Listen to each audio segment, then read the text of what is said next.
Tennyson's dramatic monologue, Ulysses, tells the story of what happens to the old hero after he returns home. Odysseus, or Ulysses in Latin, is a famous hero from Greek mythology. As a young man, he fought in many battles, spent 10 years fighting in the siege of Troy, and then took another 10 years to get back home to Ithaca. Now that he's been home for a while, he's upset. The poem's speaker, Ulysses, starts by describing what his life has been like over the past few years. He is an old king who is married to an old queen. His people don't know where he lives. He calls them a wild race that takes advantage of everything he does for them because they don't know who he really is. He just makes laws and rules for no reason. He is used to being on the go all the time, so you can't expect him to be happy living a quiet life. Ulysses then talks about some of the fun things he did when he was younger.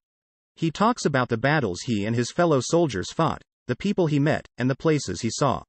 All of these things make him who he is today.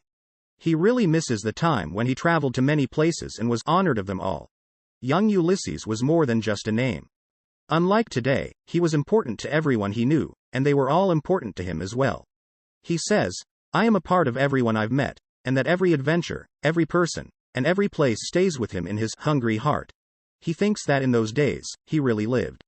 Ulysses says that he is sad that his life will rust unburnished and not shine in use. He wants to do more than just breathe. He knows that life is meant to be lived, and he doesn't want to just be alive. He also knows very well that as he gets older, he doesn't have much time left before that eternal silence of death takes over. He knows that with each passing hour, he has a chance to do something great before the end.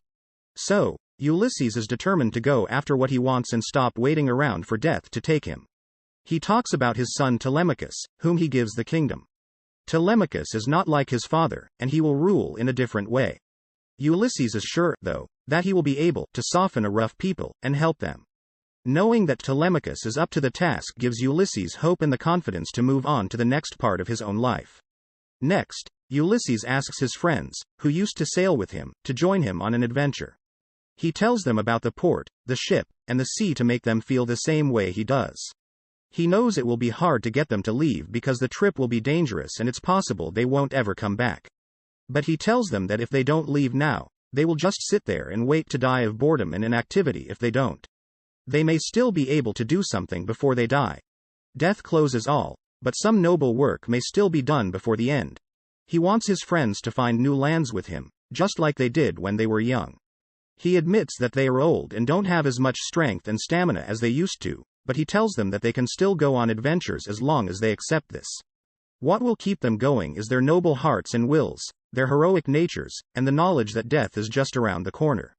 So, they should take advantage of the chance they have before it's too late.